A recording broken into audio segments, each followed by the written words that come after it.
Nope, everything was good. But they were over in Georgia and Florida when it happened. It was incredible. It was incredible. It was incredible how the Lord had us in place to deal with it too. I'll share that in a little bit.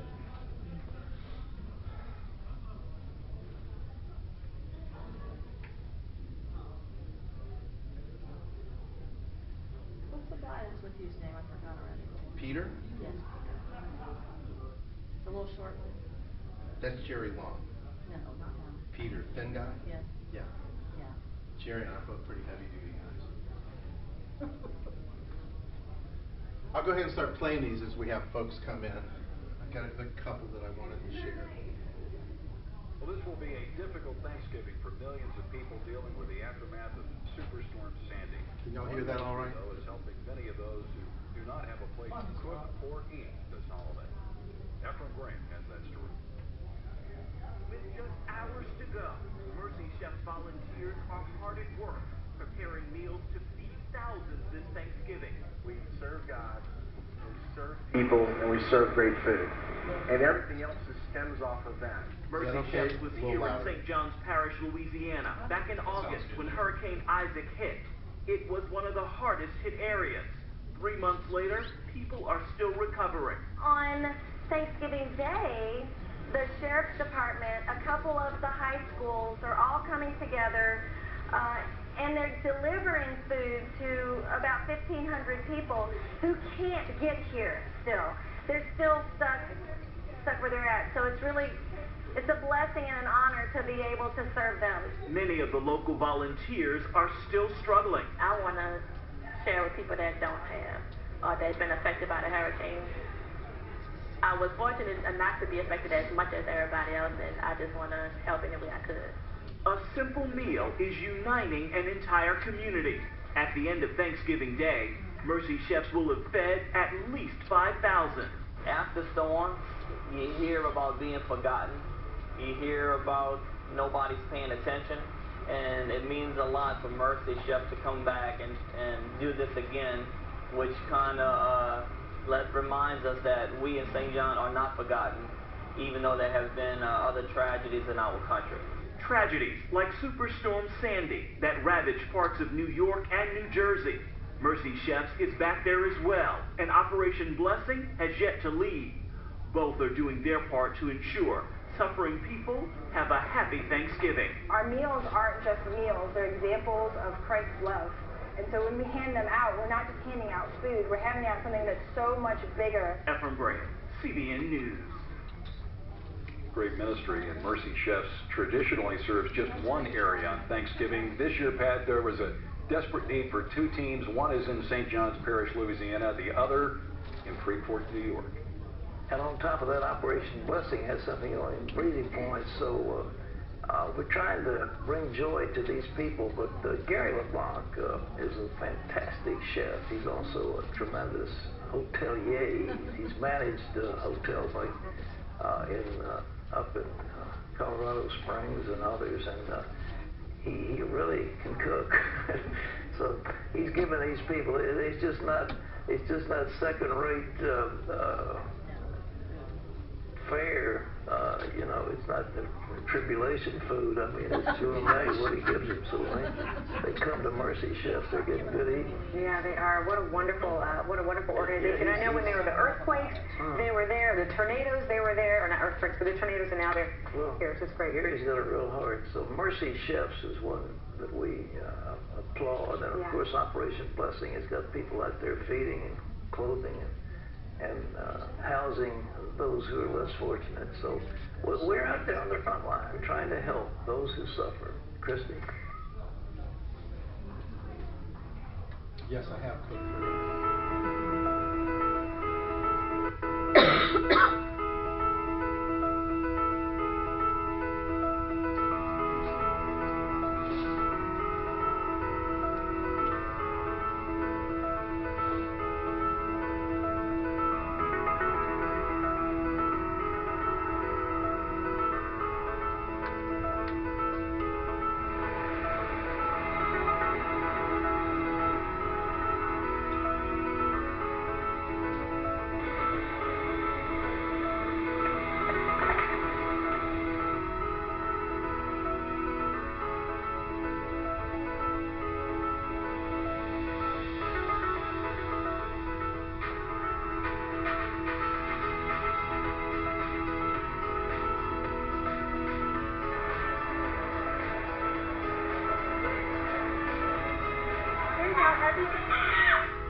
they come into communities that have been devastated, have been hard hit when they're most in need of help, and they're willing to come in and serve and use their own resources to bless the community.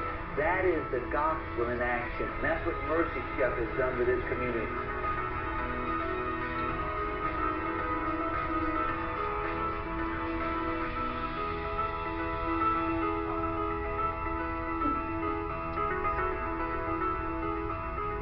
I am Mercy Chefs. I am Mercy Chefs. I am Mercy Chefs. I am Mercy Chef. I am Mercy Chef. We are Mercy Chef. And I'm here to serve. And I'm here to serve. And I'm here to serve. And I'm here to serve. And I'm here to serve. And I'm here to serve. And we're here to serve.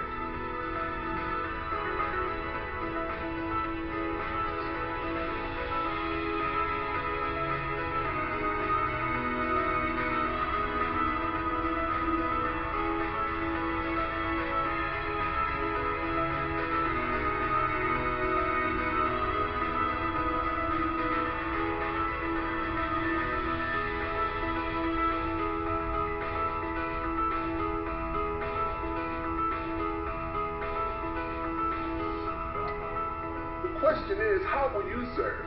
Come serve with us. It's like we got overlooked until you guys came now. And you guys are angels. Thank you so much. Those are a couple of our videos. I just thought I'd share a little bit from there before I got started.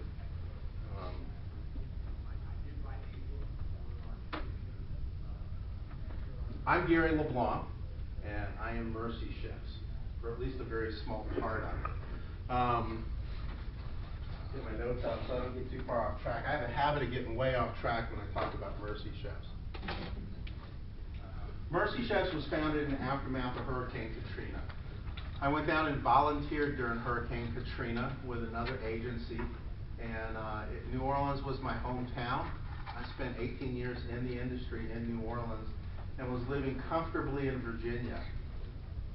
I had to do something. And all I could think of was what I had seen my Cajun grandmothers do all my life. When people were happy or sad or hurt or celebrating, they fed them. That's what Cajun grandmothers do. And so I said, I've got to go do something. I think I'm going to go feed people. And I went down with this other organization, great organization, but I was mortified at what I saw. Not just with them, but with everybody that was doing food service in the aftermath of Katrina. There was no sanitation practice. There was no food safety. People didn't know, they'd never heard of time and temperature controls. There was no passion, and there was no creativity in the food. It was just putting food out to count the numbers and say they did it.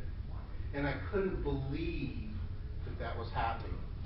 I knew too many people in the industry, other chefs. I said, you know, we can get professionals here that can do a much better job with the same product for less money and do it professionally and safely. Where we were after Katrina, the nearest emergency room was 110 miles away. The nearest full-service hospital was 135 miles away. Can you imagine making 800 people sick off a meal? I mean, that's beyond irresponsible, you know? I was just completely taken aback by what I saw. Katrina was very personal for me. I have a daughter that lost a home in New Orleans completely to the storm. I had a grandmother that was evacuated and fell in a strange home 2 days after Katrina and broke a hip, and we lost her 2 months later. It was very personal for me. I got home from Katrina, and these ideas kept bubbling in my head. And I kept saying, somebody should do something about this. You know, the Lord kept sparking me on, hey, here's a better way to do a mobile kitchen. Here's a better way to acquire food. Here's a better way to menu plan. This went on for 9 months, the length that a baby grows. And I had an audible call to go feed people, to just go feed people. And that was the beginning of Mercy Chefs. 7 years ago, we have grown as the Lord has opened doors. We have not grown the way I wanted to, And I think the Lord's very smart in that, because us chef types have a habit of saying, look what I created. You know, we create dishes. None of us ever say, well, you know, I stole from this one and I stole from that one and I just sort of put it together, you know. I know I created this, you know. That's the way we are. So if it happened the way I thought it was supposed to happen, or in the time frame I wanted it to happen, I'd be very tempted to say, look what I've created. It hasn't happened at all the way I thought it would. And I can only say I have no brag in this, except that it's been the Lord's program from the very beginning. God has been so faithful, and as we've been obedient, we've grown. Mercy Chefs last year fed 165,000 meals here in the United States. And our kitchen in Haiti, we have a second kitchen we're opening right now, but our kitchen in Haiti served very conservatively another 100,000 meals. We're already at 65,000 meals domestically here in the United States this year.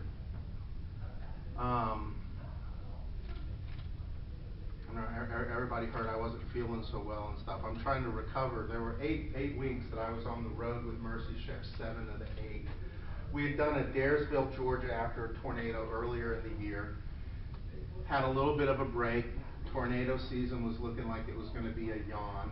And we said, well, let's go to Dallas and do a fundraiser.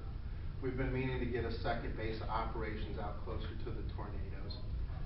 And Dallas was a great location. We had this fundraiser plan. We were really looking forward to it. I had the kitchen driven in on a Tuesday, and I had 2 chefs fly in on Wednesday as my advance team for the Saturday fundraiser. That Wednesday was the explosion in West Texas. We immediately canceled the fundraiser, diverted the kitchens and the chefs to West, and we were cooking lunch the next day. When we finished in West, we had a week down to reset the kitchen, and then we had the tornado in Granbury, Texas. And we went to Granbury and we cooked for a week. We were finishing up on a Sunday. That was the Sunday that the restaurant show in Chicago was going on. So I flew out Sunday to go to the restaurant show in Chicago. Monday was the tornado and more. We were there Tuesday and cooking lunch. I flew back from Chicago Monday night, and we started, and we were there forever, it seems like. We're still actually in more. We have Mercy Chefs cooking out of a Baptist Kitchens church now. Once the city got power back and things started to return a little bit to normal, we always take our emergency equipment out. We think that big obligation we have is to get communities back to normal. Normal is not getting fed out the window of a mobile kitchen. Normal is around your own dinner table or a local restaurant or with friends and family. So we like to get out early. We see a lot of groups that stay and become soup kitchens so they can keep their fundraising going a long time, and we don't do that. But the church is hosting volunteer rebuilding teams all summer, and there was a need to feed them. So we're staffing that kitchen, working with their people, but having a professional chef there and buying groceries all summer. That's the commitment we made more. It's been our year so far. We just got our 3rd kitchen. We're trying to equip it. We're getting ready for a community outreach in New York in late July, where we're going to celebrate the recovery 6 months later and do a street party on the Lower East Side with 8 of the churches that we work with in New York. And then it's hurricane season. And we're hoping it's a quiet one. We're praying as well, brother. Aren't we all? I tell everybody, I said the quietest hurricane season we've had in a long time was the year that Andrew hit. There was only one. Yes. That was pretty bad. Yeah. One of the busiest years, they had 18, and not one of them touched the U.S. mainland. So which one was the busier year? The one with the most or the one with the least, huh? I always say it's a disaster if it only hits one home and that home is yours.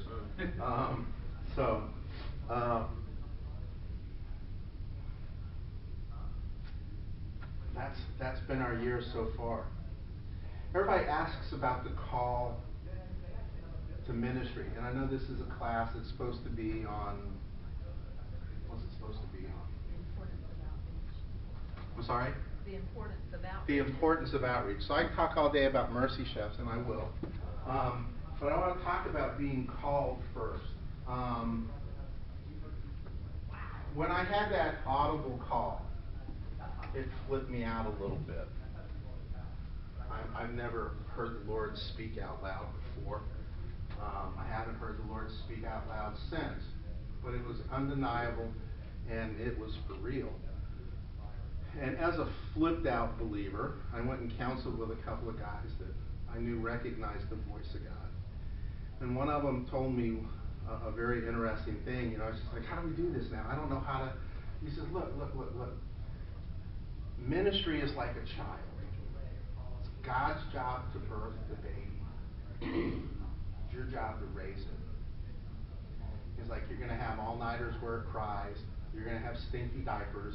You're going to have terrible twos. You're going to have a rebellious teenager. And he's like, that's all you need to worry about. You don't need to worry about birthing it. You just need to worry about raising it. Okay, that's pretty good. And I went to another fellow. And he said, Gary, look, here's the deal. Every believer has a call on their life. Everybody in this room has a call on their life. He said, of all the believers, probably only half of them ever listen for that call. And of the half that listen for the call, probably only half of them will come close to hearing the call. You know, you can listen for something and not hear it. And he said of those, probably only half will understand. You know, you can listen, you can hear, but then do you understand? And he said then half of all of them will accept it as real in their lives. And he said of those, probably only a small fraction will obey. And he said, you've listened, you've heard, you've understood, you've accepted. The only question in your life now is, are you going to obey? God told you to do something. What are you going to do? And I thought, what stinky counseling. I wanted 10 steps to organizational prowess. Now, you know, what is this? I got to raise a child during diapers, terrible twos. Did that, been there. No, I don't want to do that again. A rebellious teenager? How is that going to be fun? It's not supposed to be fun. And I would just challenge all of y'all. Where are you in that? Have you ever listened? Have you heard? Have you understood? There are probably a lot of y'all in this room, just because of the nature of who you are, that you're obeying right now. Praise God. You need to understand that. Every believer has a call. I'm just fortunate enough that my mind and my soul were quiet, and I heard and understood, and that I was crazy enough to obey. Honestly, when I first got the call to do Mercy Chefs, I sat down and I wrote the name of 10 people that I knew could do it better than me. And I went back to the Lord in prayer and I said, God, here are 10 people that can do this better than me. And I will get you phone numbers if you need them. He's already got them. I realized later that those 10 had all said no, and God was just working down the list. And that's Mercy Chefs in a nutshell.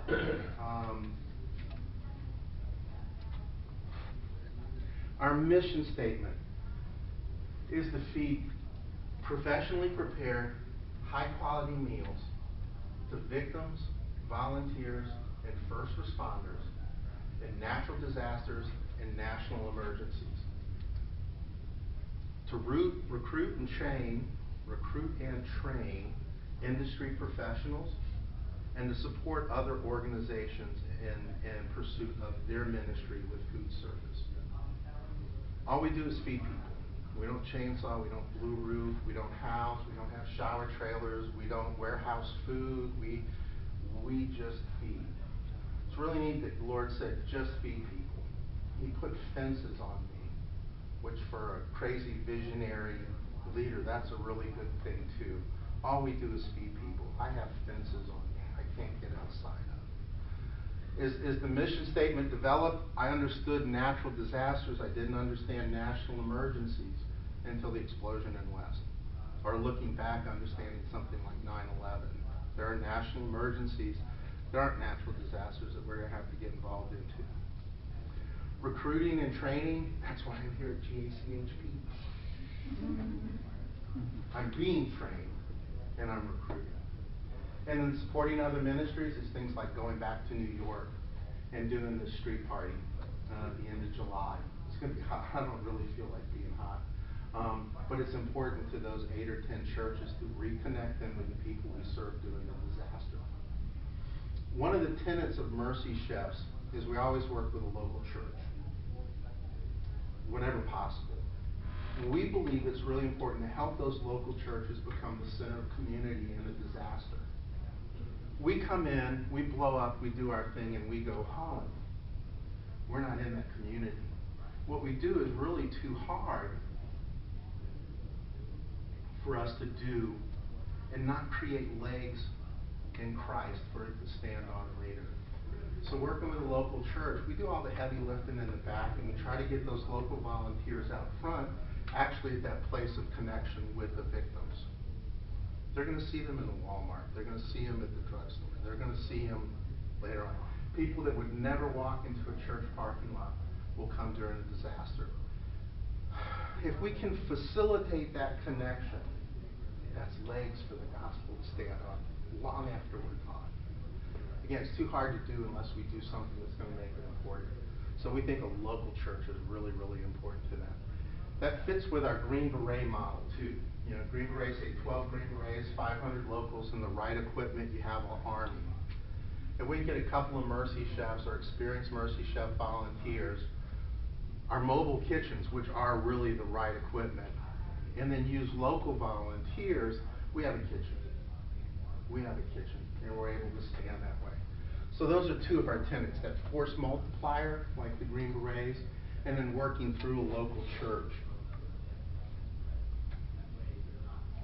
I've talked about what we do this year. We don't know what we're going to do in the future. We're continuing to find bases around the country where we can pre-position kitchens. Right now we have the one that's going to stay in Dallas.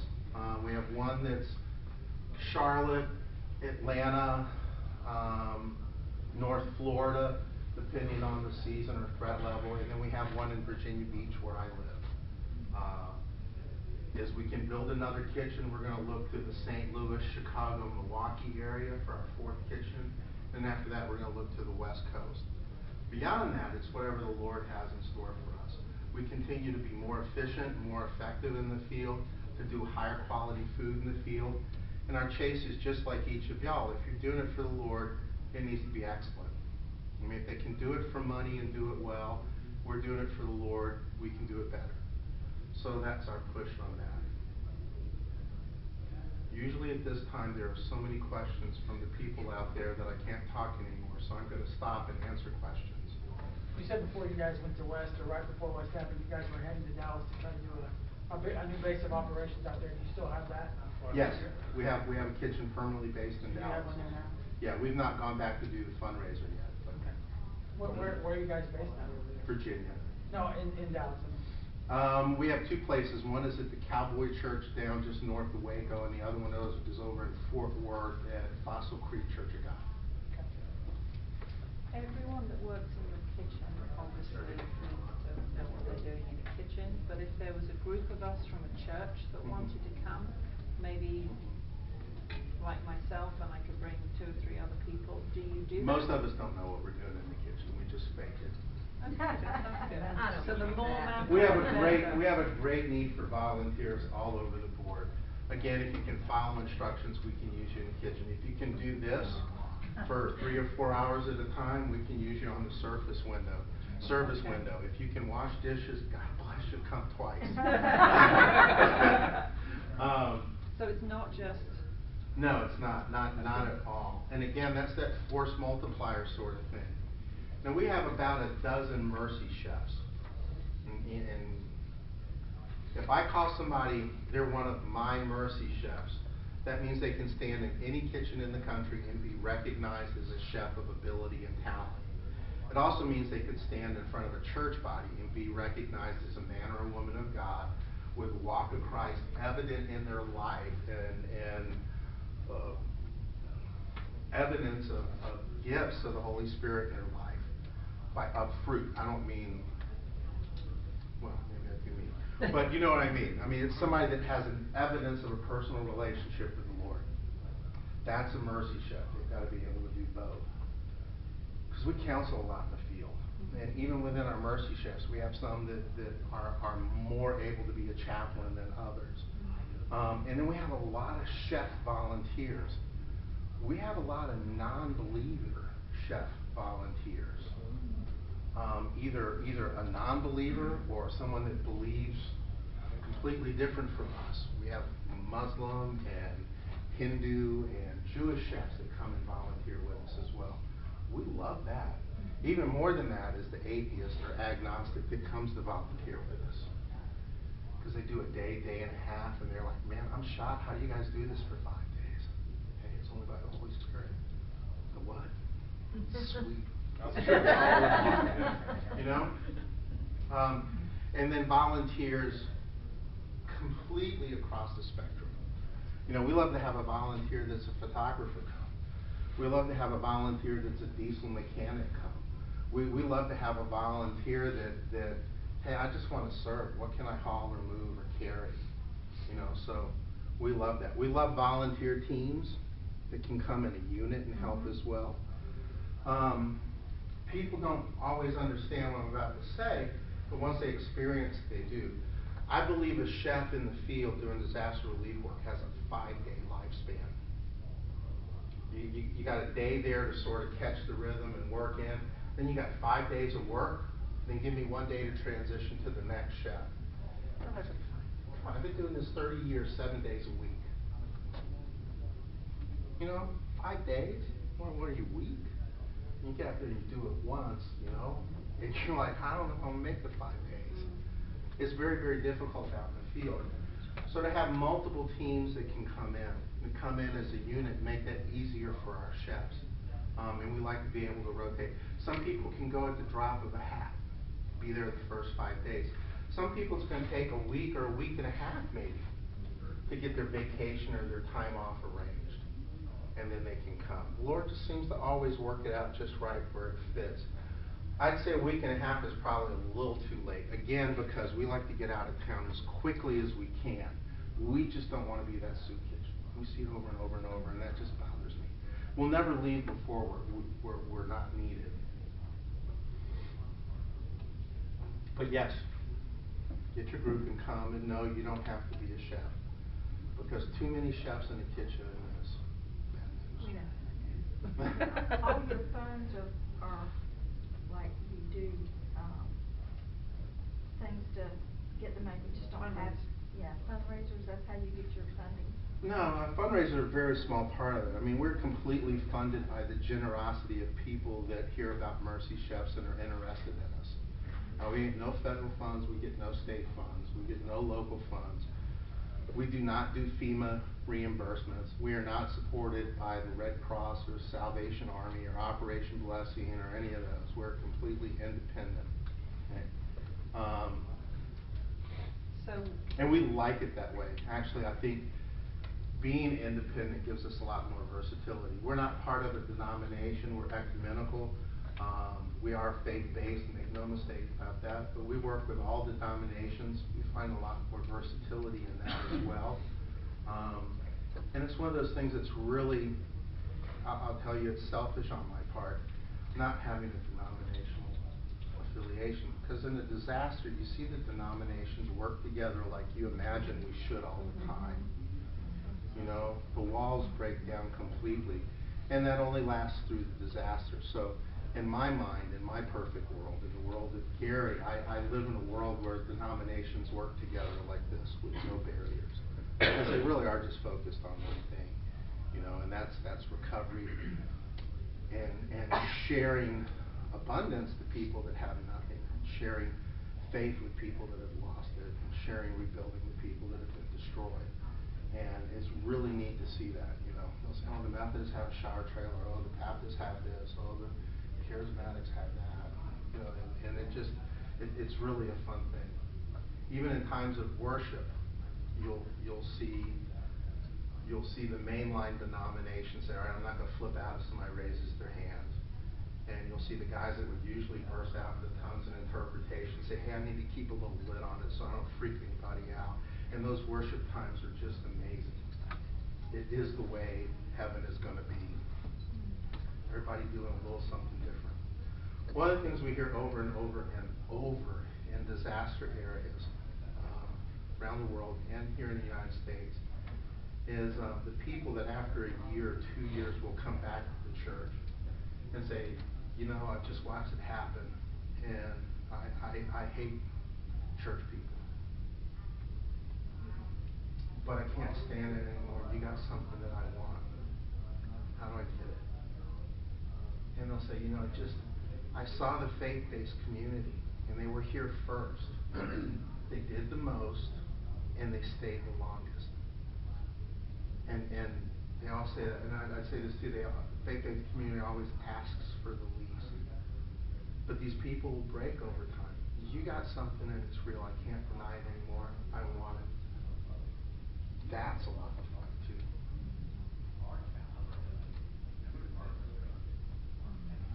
Next question. Where do we sleep? We have slept everywhere from park benches, on the floor of the kitchen, which was welcome because of the air conditioning in the kitchen, to $14 million homes that somebody just left the keys to and said, let the Mercy Chefs people stay in my house. And everywhere in between. It just depends on the circumstance. Most of the time we end up in a church, in a Sunday school wing, and we make little Sunday school rooms, kind of like dormitory rooms. And it's air mattresses and your own linen. We'll use hotels sometimes when we can get them, but it's really hard to compete with FEMA. It's got that big credit card, and they'll just call the hotel the night the storm hits and say, I want to buy your hotel after 30 days. You know? So it's everywhere. And are they effective? FEMA? Yeah. No. They can't get out of their own way. Yeah. Can't we do something about that? Yeah, we've seen that in Fort Charlotte when Charlie went through. Can't we do something They about were that? really. Yeah, you know, I have a hard time faulting any of the other agencies. One, because they're so much bigger than me. They hear me talking bad about them, they'll crush me. But if the we're on other your reason side. is because anything that's done in a disaster is good. You know, is good. But I'll tell you, after Hurricane Sandy, we were on the Lower East Side, right in the middle of Alphabet City. The tall high rises all around. It's a very impoverished neighborhood. And no electricity, no water, no heat, no elevators. We had the little kids. Any other day of the year, I'd have been scared to death these kids would have mugged me. During the storm, these kids were, Mister, I know a lady on the 9th floor can't come down. She can't walk the steps, and there's no elevator. Then I take her water and food. Yeah, pal, you got friends? Come back tomorrow, and I'll fix 300 meals. And they came back tomorrow. We ended up having 500 meals a day run up the steps of these high rises by the little thugs in the neighborhood. Why do you think I want to go back at the end of the year or the end of July and see those little guys again? How did it feel to take that lady a meal? I don't even know what that's called. So we'll look forward to that. Anyway, we were there for 5 or 6 days. Power came back on. We moved to Coney Island. We were there for 5 days. Power came back on. In day 10, I went to Sheep's Head Bay with one of the kitchens and was serving hot meals on the street. And the people came up to us and they said, it's the first hot meal we've had since the storm. 10 days after Sandy. And they said, not only that, you're the first relief agency we've seen. The FEMA and the Red Cross and the Salvation Army said they drove through, they handed out cold sandwiches one day, but they didn't stay. You know, we had people calling us back from New Jersey, which is one of the reasons why I decided to go ahead and build a third kitchen, crying on the phone. We got a shelter down here with 450 people in it. We're going to have to close if we don't get food service. I can't help you. I'm so sorry. People from Freeport, New York calling and crying. We've got food, but there's no power. We don't know how to cook it. We're tired of giving people cold food. Please come help us. I can't do it. And you think, where are the big agencies? Where are the ones that are all over TV? Where are the ones that are having the concerts? Where are the ones that everybody's texting $10 to? And again, I don't want to fault them because whatever they did was good. Another thing we hear a lot in the field is But what did they do? they raised a lot of money. And you need not to ask me anymore because I'll be completely out of line. All right. I understand. But we hear from a lot of people a lot of times, y'all are so different. You gave us hot food and cold water. All we got up until now was cold food and hot water. Well, these other folks are doing it, I hate to say it, but they're doing it as a business. They have to serve so many meals so they can tell that they serve so many meals. They all do federal reimbursement programs, so they get given to twice. They get the donations and FEMA pays them back for what they did. Didn't know that, did you? Red Cross bills FEMA every year.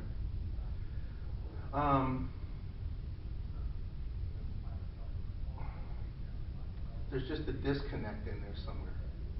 But they're doing it for that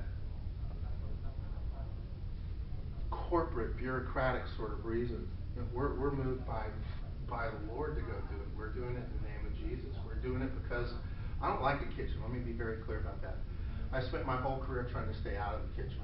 Turned 50 and God tells me to go feed people. That's a funny thing.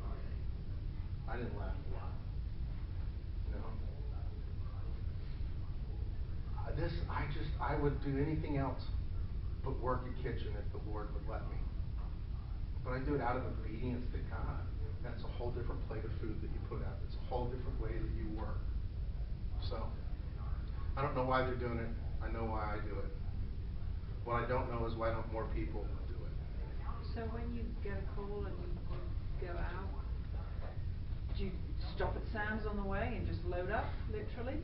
Or do you Sam's, Restaurant Depot, we have accounts with US Foods and Cisco. I think we had a $35,000 grocery bill the first week. We just called Cisco, I need 2 tractor trailer trucks, here's my list, I've got it already in your system. Just look up Mercy Chefs and hit the activate, multiply that one by 2.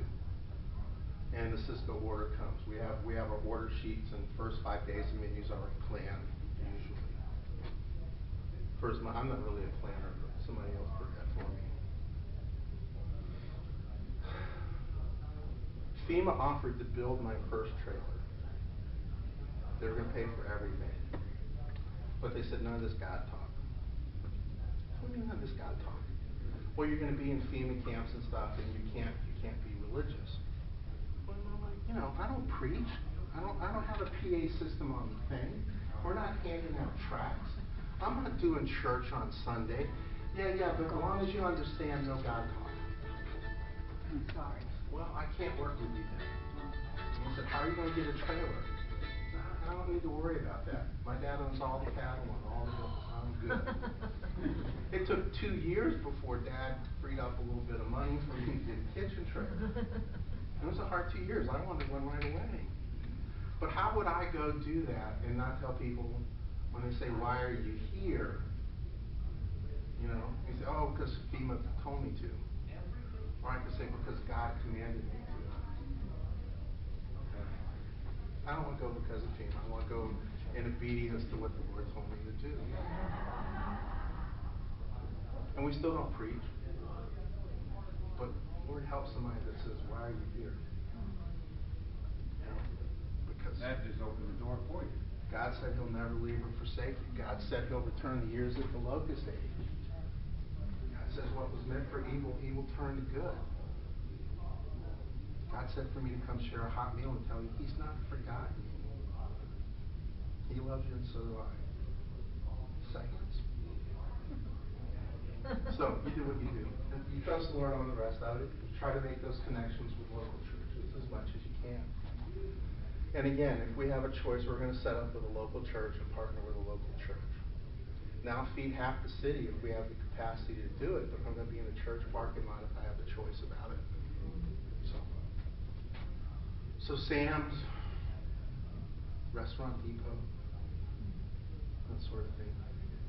I Outside of your volunteer teams from churches and whatnot, what's the size of your average team that you take? Somewhere between 10 and 20. We've had as many as 30 and not had enough. We've had 10 and had too many. It just depends on the deployment. And more, we had to start telling people they couldn't come. And you want to create a good volunteer experience, and if you don't really have something for them to put their hands to, it's not a good volunteer experience. So it was just, no, we're good. We're good. How many can you house in your kitchens? We don't house in the kitchens. No, I mean in your mobile kitchens, how many can you have working through? In the kitchen, about 4, 5 during service time. But we prep outside. We use the kitchen as a platform, and we'll push prep product in one door and completed product out the other door. Capacity of each of our mobile kitchens, the 2 32-foot units is, one is about 3,000 meals a day, the other one's about 4,000 meals a day. We can push that about half again if we cut the scope of the food that we do. I mean, we do a center of the plate and sides, and biscuits in the morning, and rolls at dinner, and dessert at dinner, and that kind of thing. But if we cut that and we're just doing casseroles, we can add about half again to that. Our new kitchen's going to be about 10,000 meals a day, capacity 12, we've got to see. And then if we put our kitchens together, it sort of doubles the capacity. We think if our 3 kitchens were in one place and we were commissarying, we could do 25, 30,000 meals a day.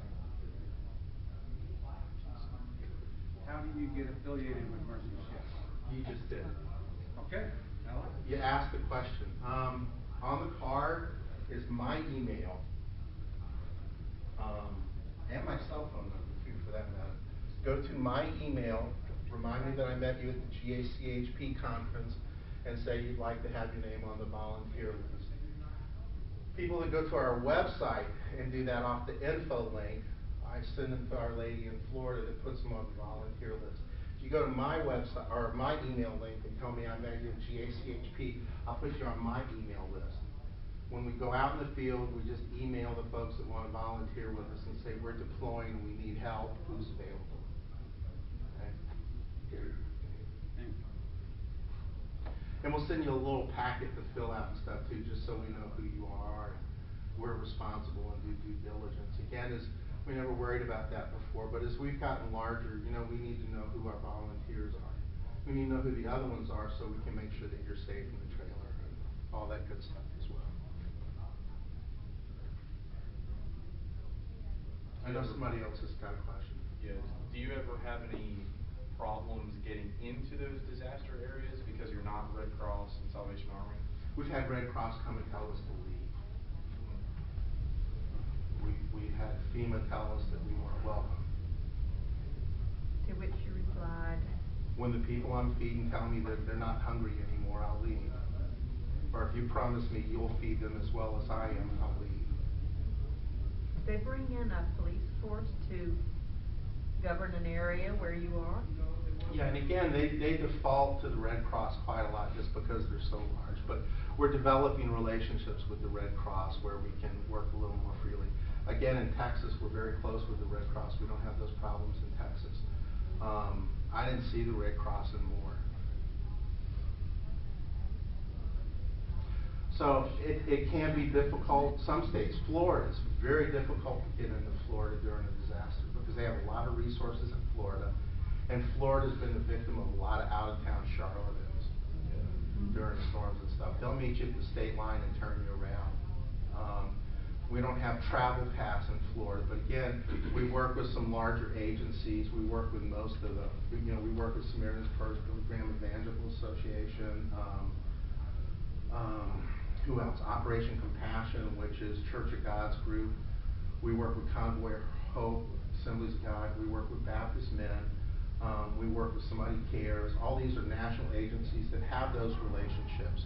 And we'll just call and say, look, we're 24 hours out, we're 8 hours out, where do you need us? And they'll tell us where they think the greatest need is based on their boots on the ground. The best thing for me, let's say God forbid something hits St. Augustine, okay? Your city's devastated, no power, half the town's down, half the other half's underwater. Best case scenario is you and I get on the phone, and you say our church parking lot is still clear, I am inviting Mercy Chefs to our church. I can get to the state line and say, you know, George Harrigan called me and I'm going to his church.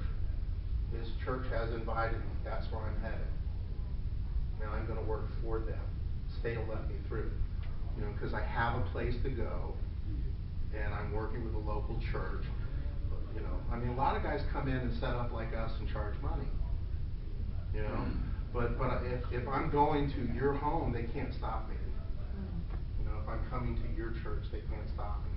So to have that network of folks out there, it really helps at the state. You know, I can wait and let me go to your emergency ops center and let me meet your incident commander and let me go through the whole FEMA stage of the incident command system and take 2 or 3 days to get through. I could always get through. And again, as Mercy Chefs is growing, our reputation is growing as well. Usually law enforcement, if we've ever fed you, and you're in law enforcement and you're at another disaster and you see us pulling up, you're going to wave us through. Only thing you want to know is where we're setting up so you can come and eat. Because you're tired of the cold sandwiches and hot water or the hamburgers and hot dogs off of a char grill for 5 days in a row. You ate with us. We're going to get through. We were in Granbury, which this was after West, and one of my chefs has a big Mercy Chef logo on his tire cover on the back of his Jeep. And he dropped food off at a church, and he was pulling out on the road. And he said the state policeman came flying up behind him, must have been coming at 100 miles an hour, got right behind him, threw the lights and the siren on, pulled him over. He's like, I knew I hadn't done anything wrong. I couldn't understand. Guy came up there and said, are you with Mercy Chefs? And John goes, yeah, I am. And he said, where are y'all set up and feeding? Y'all fed us over in West. We've been looking for y'all all week. Yeah, that's the kind of food we want to put out where we want you. The desire to come back. Yeah. So I would try to get there early too. I just as soon go in with search and rescue teams and law enforcement on day one. Feed them and then work back to victims and volunteers. But it works so much better when I know somebody in the local community can say, I'm going there, they invited me. So that's why you've got my cell phone number and my email. And you just have to tell me when I talk to you, you're one of the GACHP people. I don't always get that. We have a very special relationship with GACHP. Your food is outstanding. Thank you. We really try hard. We have some great people that work with us. We really do. Do the grocery stores work with you, or Sam's? Do they work with you on price and that sort of thing? No, not usually. Because every Sam's is sort of independently controlled unless I know the manager there. That decision is made on a local basis. It's not made nationally. One of the best experiences we've had with donating commodities, which are so important to us because it means we can spend our money in other places, you know. Have been through public schools. This happened to us in Beaumont after Hurricane Ike and in West Liberty, Kentucky after a tornado. Local school systems will put all the product in a walk-in refrigerator and turn it down as low as they can get it and put a seal on the door. That seal's good for 3 days. It happened to us the first time down in Beaumont. One of the Texas Rangers came and said, you know, loving you guys, man. Do y'all need some food? Yeah, that'd be awesome. So get in the car and come with me. Took me to the local high school, took his pocket knife out, cut the seal on the door on day 3 and said, if it's in there you want it, take it.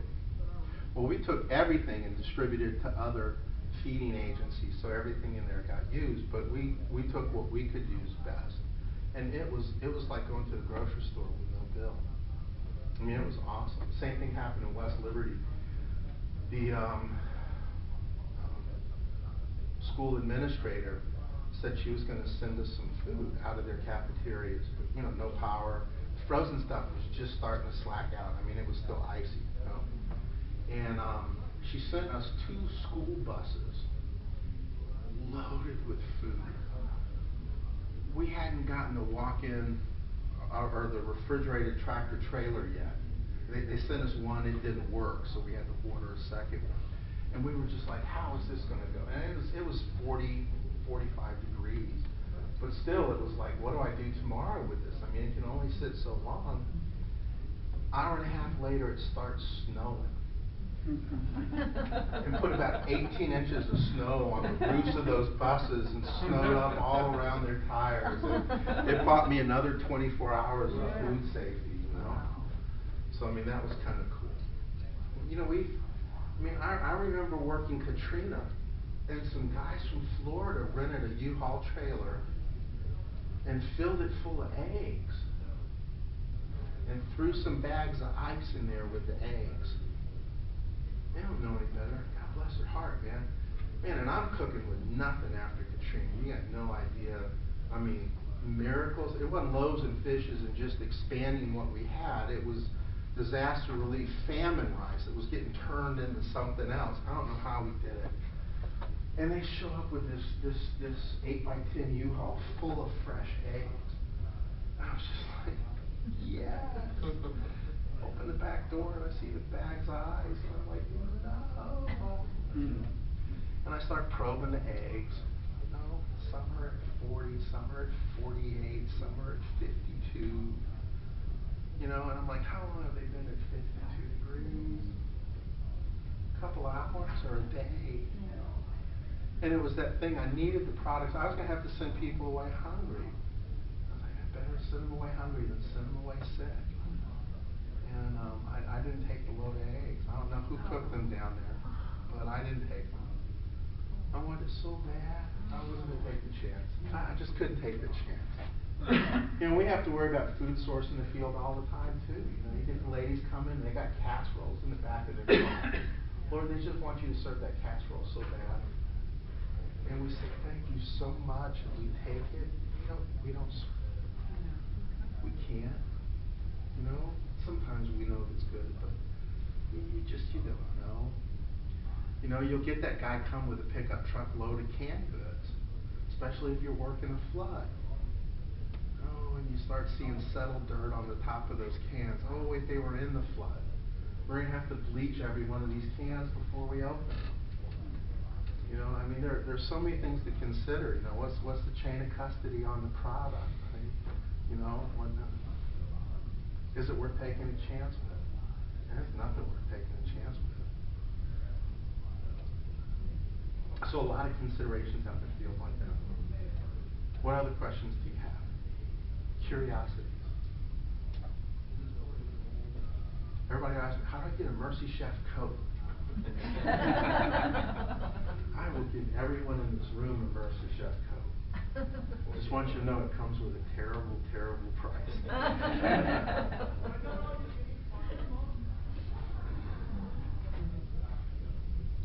Question on the kitchen, chef.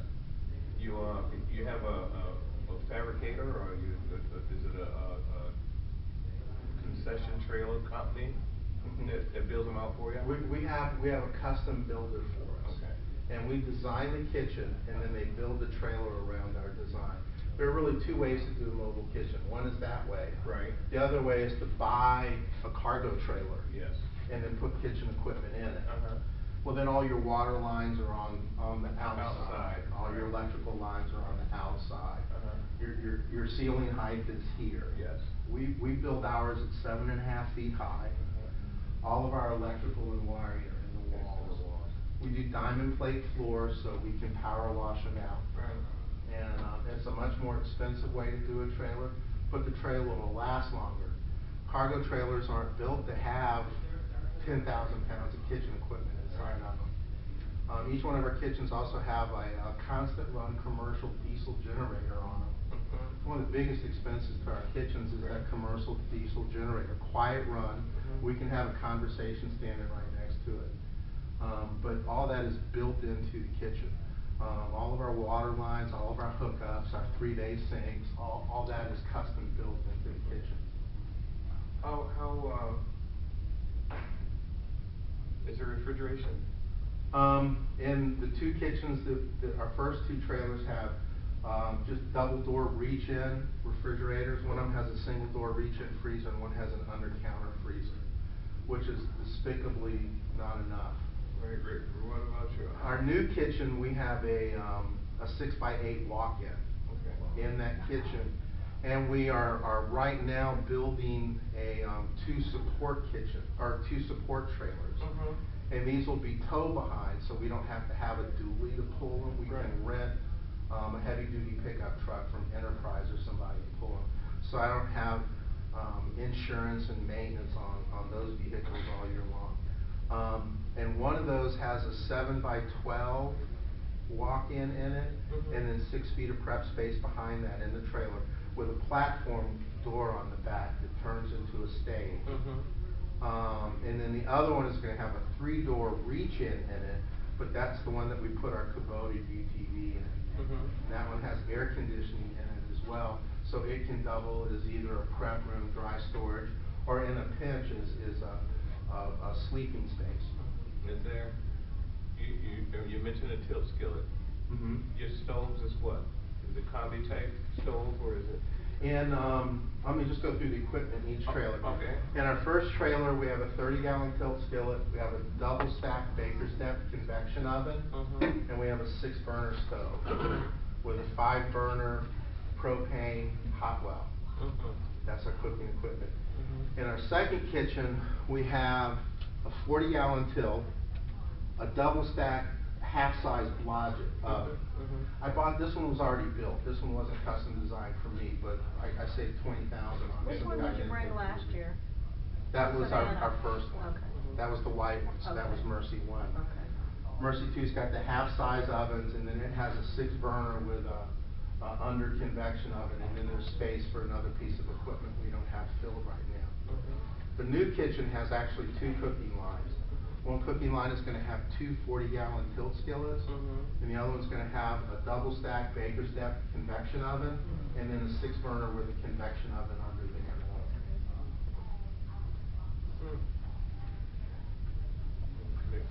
The skillets makes all the difference. I mean, you can keep every other piece of kitchen equipment. Give me a tilt skillet. I'm good. I'm good. Yeah. Awesome.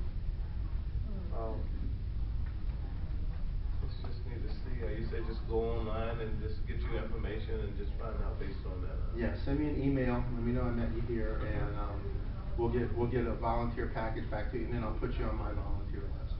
Now you mentioned you had 10 chefs. Do you have and you mentioned that your chefs are certified, I mean, you mentioned the qualifications of the guys that, do you have guys that you bring aboard on that team? Is there a certificate? Do you certify those guys yourself based on your Mercy chefs? I have 3 of those chefs right now working on certification criteria. So their first step is they're going to write a Mercy Chef creed. Okay.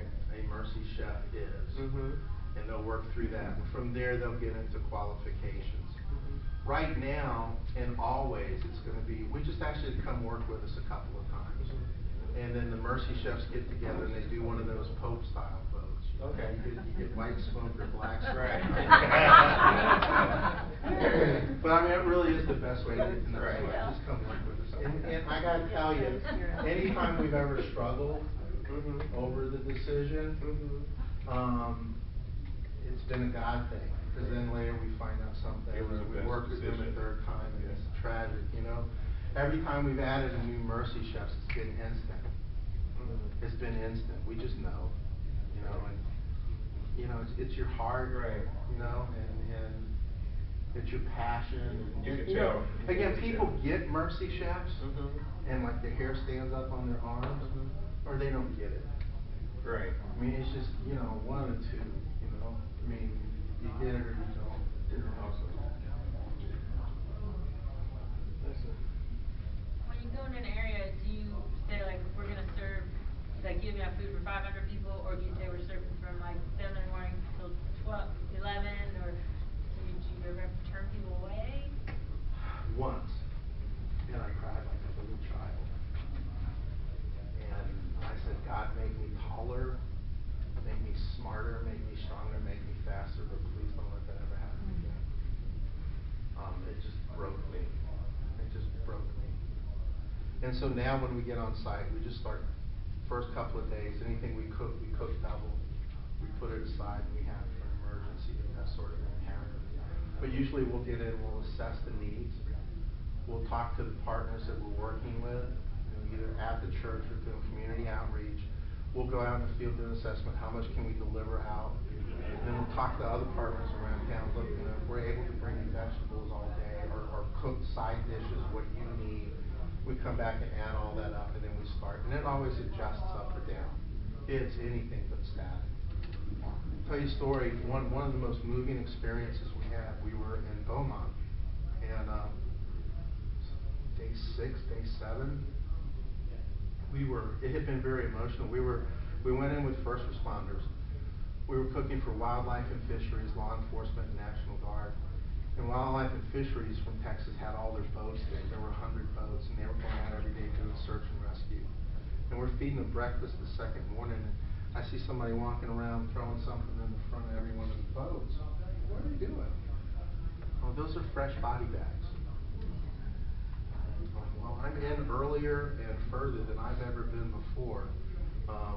We didn't see any body bags filled or used, but still the thought of that's a fresh body bag. Okay, what happened to the body bag we had yesterday? And that realization, wait, this is who we're taking care of. This is who we're loving on. We got to do better. We got to love harder. These guys had a bad day yesterday. Yes. And while we were there, one of the nights that we're serving, and some guy walks up. He's got this goofy look on his face.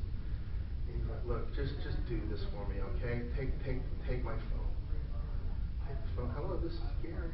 This is so-and-so's one. Thank you so much. I can't tell you what feeding my husband means to me. They've never had this out in the field before. I've never met you. I love you. Thank you, thank you, thank you. He handed the phone back to the guy thinking, I just made a meal and put it in a styrofoam box. I mean, they never had this before. They've never been fed like that before. So day 6, we're finishing up for the night. We get a call. Got a National Guard military police unit coming in.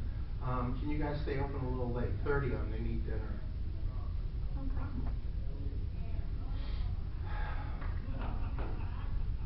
300 show up, not 30. We pray loaves and fishes. We've got casseroles that we cooked 2 of the day before. And it's just like, all right, just take everything in the ovens, everything we've got, just keep praying. 300. What we do, we got biscuits for tomorrow and the next day for breakfast. All right, take half of them and cook the biscuits off. Cooked off everything in the kitchen except breakfast the next morning. And we got everybody fed. Realized it was a miracle. Next day we found out how much of a miracle it was. This was a National Guard unit that had been in Iraq or Iran, I can never remember which one. And they were coming home and got diverted to New Orleans for Hurricane Gustav. Finished Hurricane Gustav and were now headed home to Texas and got diverted for Hurricane Ike. Okay? 122nd Texas Cavalry, something like that, National Guard unit. That was the first hot meal that night for the 300 that they've had since they left Iraq. They'd been on cold rations for 20 days, 18 days, whatever it was. That was the first hot meal they had had. 300, not 30, would have been so easy to say, don't have it for 300, sorry guys. We had no idea. The next morning they show up at the Mercy Chef trailer, go into parade formation. Their commander comes over and says, I'd like all the Mercy Chefs to come out. Bring all your chefs, all your volunteers. They do a military coining ceremony. It's where they present you with their unit coin. Mercy Chefs that were there say, other than getting married, meeting the Lord, and having children, it's the most moving day of my life. We found out later that day, in the 100-year history of that unit, it's the first time they ever coined civilians. I mean, it was just amazing for us. They finished the coining ceremony, and the commander comes over with his officer corps. He said, would you guys lay hands on my officer corps and pray for us?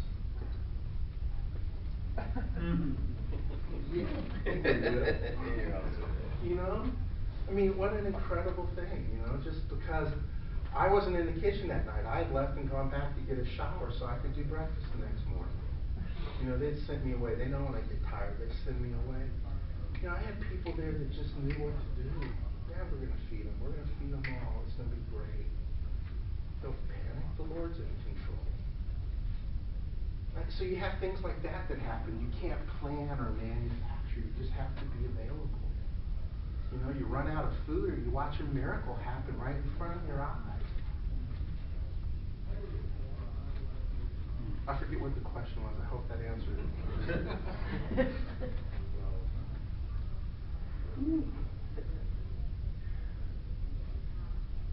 Yes, ma'am.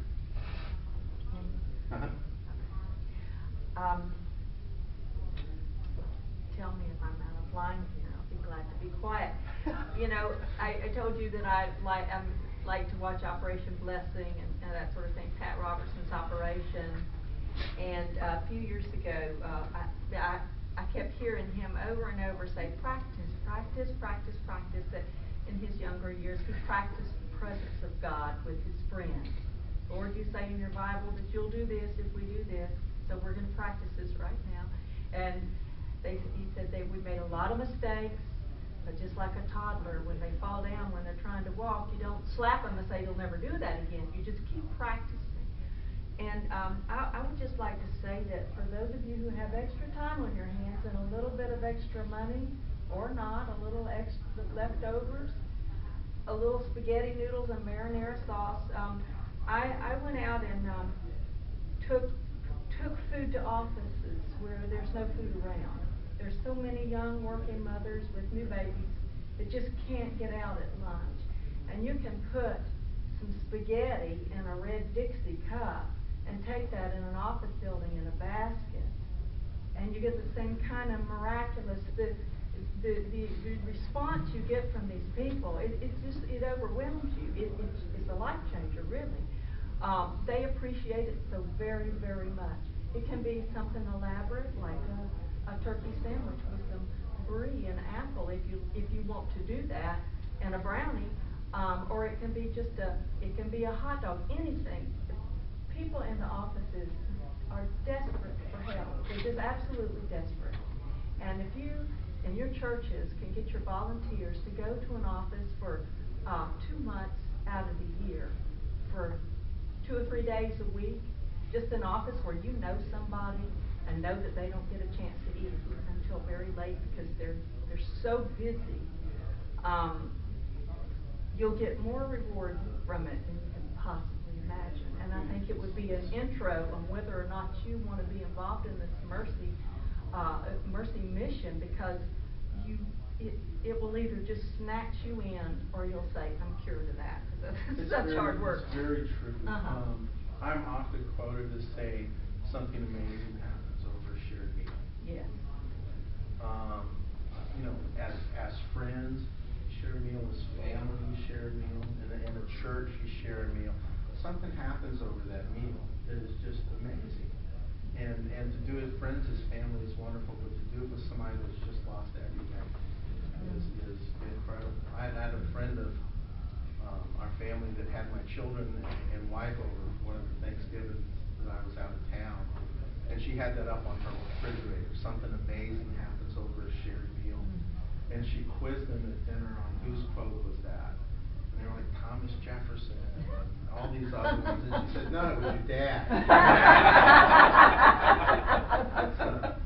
But something amazing does happen over a shared meal.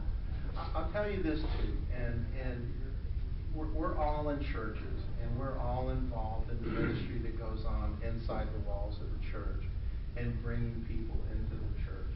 A disaster turns everything upside down. I talk all the time when I go into a church and a disaster. Now we're about church outside of the walls. Church is going to happen outside of the walls. And it's that sort of thing of going to an office or finding that single working mom or that person that's challenged, you know. And everybody wonders. I mean, you have church pastors and denominational leaders that spend a lifetime wondering, how do I get the church out of the church? How do I go into the community? I mean, there are people writing books now on how to do this or how to get the answer to this. There are seminars. I mean, there are pastors all over the country begging, how do I take church outside of the four walls? a Dixie cup with some spaghetti in it. It's not. You know, it's not brain damage. It I mean, is not. let's get outside of the walls with this. And that's what Mercy Chefs has been. It's been church outside of the walls. And it's an amazing thing. Something happens over shared meal that is just wonderful. Well, you know, that's what God told the church to do in the beginning, is to go out into the world. And it's so sad it appears that we got to go back to old landmark to really get a clue. And I don't know about anybody else, but this conference to me is, I mean, every class I go to, you know, I'm just blown away. I mean, I feel like my call in the food service, I know, is a gift from God. I've been in it for 40 years, and the mindset is always to bless back, because God so richly blessed me with my gift. And I've been serving and involved in a church, but it's just something about this weekend so far. I mean, I don't know where to start when I get back, because my ministry, my church is great. I've been there 5 years. They seem to sow into everything that appears to be ministry related. But when I presented this, I don't know if they thought it was part of my American culinary thing I was doing that's really not Bible or church based, why it wasn't supported. But I mean, I've met my pastor's daughter's best friend, was Mary Lou, that taught the class the other day. And Mary Lou was in New Orleans with my pastor's wife and was part of the book writing of it. I met my church my church administrator, which is my boss, his best friend that he worked with for 20 years.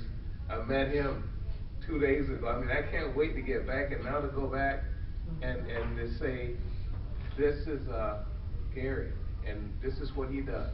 Add him to our prayer list. I mean, I'm just on fire. Yeah. You know, it's nothing. I mean, I've attended Gideon's international conventions, the International Chefs Association convention every year. But this, as small as this thing's been, what we've done for the past couple of days, I mean, God is really. Let me say this about GACHP. They're some of the most incredible men of integrity that I've ever met. I work with a lot of organizations. I get invited to speak at a lot of conferences. I get asked to join a lot of conferences. I want to join a lot of groups and conferences and stuff. I haven't met another group in the industry. It's amazing. Like GACHP. And I'll just tell you this, man. Hold on tight, because there's all sorts of stuff going on.